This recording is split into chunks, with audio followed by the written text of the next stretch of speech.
Divórcio, guarda dos filhos, pensão, pedir a separação. Bom, nem sempre é uma tarefa fácil, né? Na maioria das vezes, nunca sabemos quais os nossos reais direitos. Hoje, você vai poder tirar todas as suas dúvidas ao vivo. É o nosso quadro Direito de Todos.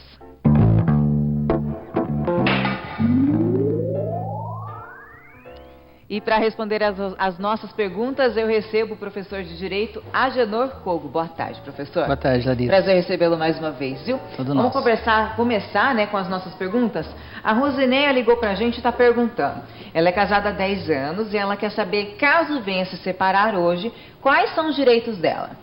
Bom, com relação ao divórcio, 10 anos, a primeira pergunta que nós devemos fazer para ela seria qual o regime de bens, o regime de casamento. Porque dependendo do regime de bens, principalmente com relação à divisão, a partilha desses bens, vão ter algumas diferenças.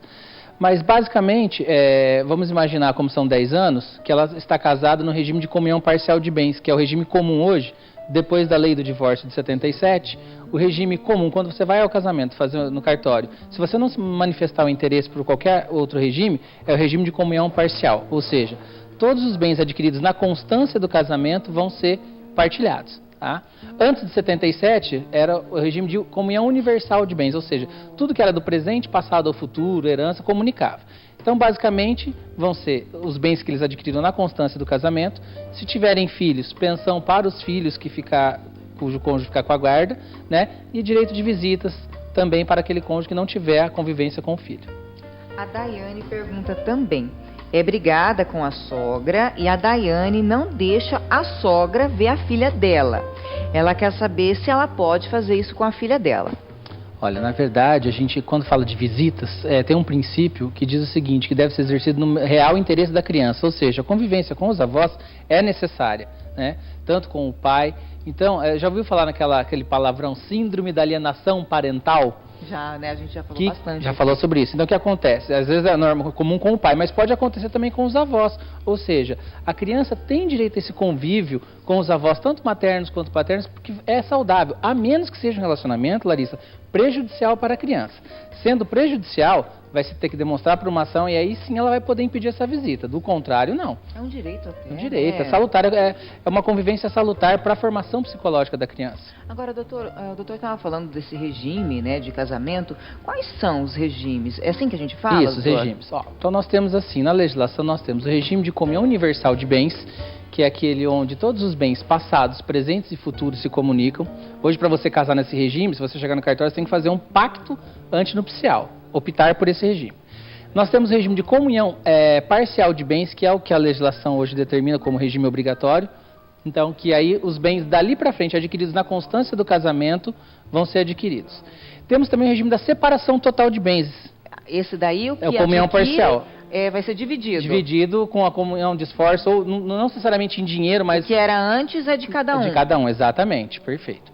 E a separação total de bens, Larissa, porque tem situações da legislação, por exemplo, de diferença de idade no casamento, algumas situações legais, onde é obrigatório haver a separação, não pode haver essa comunhão, tá? Então as pessoas podem casar nesse regime. E tem também comunhão parcial dos aquestos, que é uma coisa mais um pouco complicada, mas que é bem parecido com o regime de comunhão parcial de bens. Mas os mais comuns são? São esses três, comunhão universal, comunhão parcial e a separação total.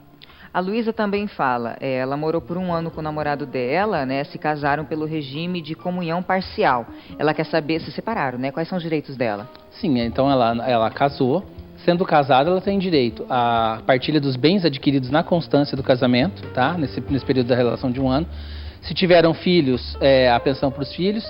E aí, assim, a mulher só vai... Geralmente, às vezes, a pergunta é com relação à pensão. Pensão para a mulher, só no caso de extrema necessidade, ela comprovando que não tem condições para trabalhar, porque hoje, com a igualdade dos direitos entre o homem e a mulher, é uma via de mão dupla, tanto direitos como deveres. Então, hoje, a mulher, para ter pensão para si, só em situações extremas, onde ela vai comprovar essa necessidade, que depende mesmo, que não tem capacidade de trabalhar, aquela pessoa que ficou casada por 20, 30 anos, o marido pede o divórcio, entendeu? E ela não tem dona de casa, exatamente. Né? Nunca... Cuidou dos filhos. O marido até, às vezes, muito... Questão do machismo, né, Larissa? Não deixa que ela trabalhe. Né? Exatamente.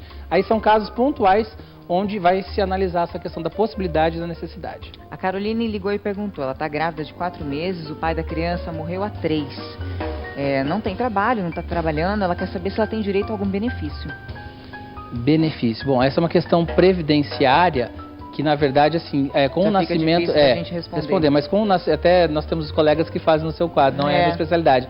Mas a criança nascendo, né, tendo vínculo, se ele era beneficiário de alguma questão de aposentadoria, o herdeiro legal seria essa criança, ele pode sim receber. Eu até aconselharia para que consultasse um advogado previdenciário, né, e até comparecesse ao INSS para ver essa questão. Ela pode até procurar as universidades, sim, né, tem orientação jurídica de graça, né? Sim. Sábado, Caroline, no evento da RIC TV lá na Saúl, a gente vai estar com orientação de graça, tá?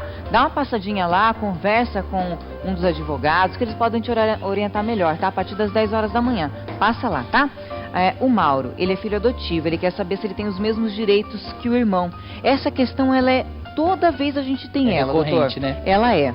Olha só, a questão dos filhos adotivos, com a Constituição de 88, Larissa, houve uma equiparação, não se fala mais em filho adotivo, filho espúrio, filho de relação de concubinato, é uma igualdade entre os filhos, tá? Então antes havia essa discriminação, hoje não há qualquer discriminação. O filho registrado, ele tem os mesmos direitos de que um filho que não foi reconhecido, entendeu? Então assim, a questão legal não há distinção, se ele foi por adoção, se ele foi por escritura pública de adoção, se é um filho legítimo, não há distinção. Principalmente a questão da herança daí, né? Porque antes, esses filhos que eram chamados espúrios ou não reconhecidos, não tinham direito à herança. E hoje não se questiona a origem dessa paternidade. Inclusive, temos até hoje a questão da paternidade socioafetiva. Às vezes a pessoa não tem aquele vínculo de sangue, vai ser feita uma adoção e ele vai herdar também nessas situações, entendeu? Vou pedir, Carol, repete para mim a pergunta da Neuza, união, qual que é a união dela, Carol?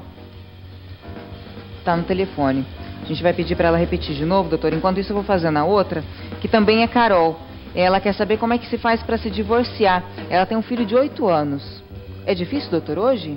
Bem, a questão do divórcio, nós temos duas possibilidades de ser feito o divórcio. O judicial, né, utilizando o poder judiciário, e o extrajudicial, que é muito mais rápido. No caso dela, Larissa, como tem filhos, né, são menores, no caso incapazes, é necessário que ela faça pela via judicial.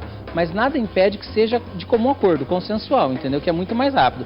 Vão estipular as cláusulas da pensão, os valores, o que vai ficar com cada um, e o juiz apenas vai homologar. Mas aí vai passar pelo fórum por causa do Ministério Público, da intervenção do Ministério Público que vai atuar em razão desse menor. Vamos imaginar que ela fosse casada e não tivesse esse filho.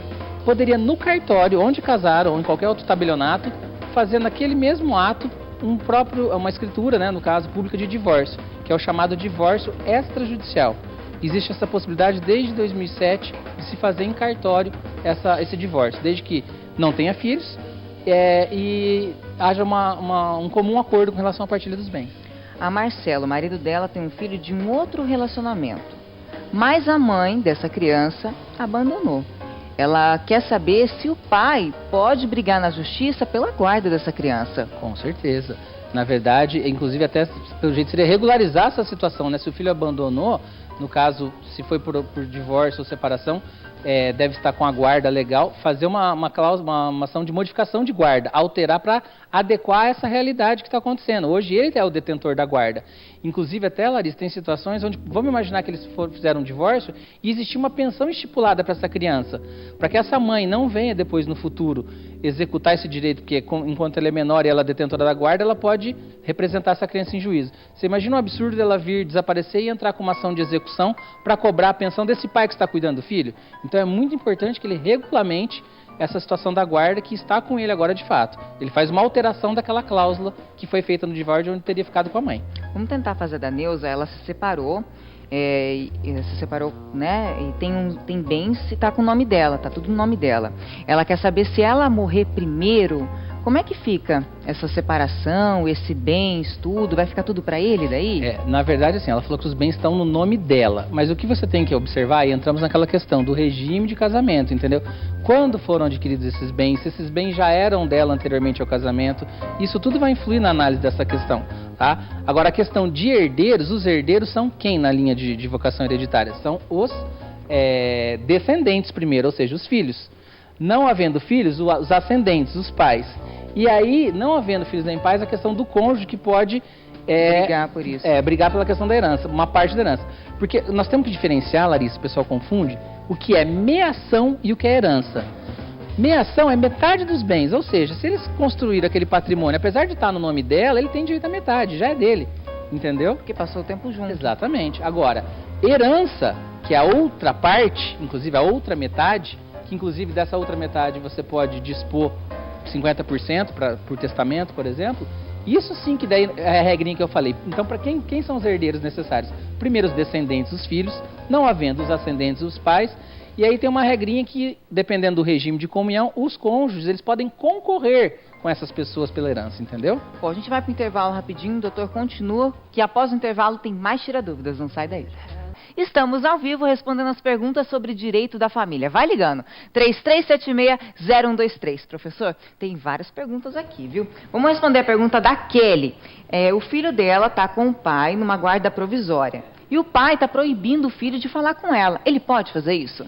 Não pode, até nós respondemos uma questão anterior, né, no bloco, que é direito da mãe essa visitação. O fato de ele estar com a guarda provisória não impede a visitação com a mãe.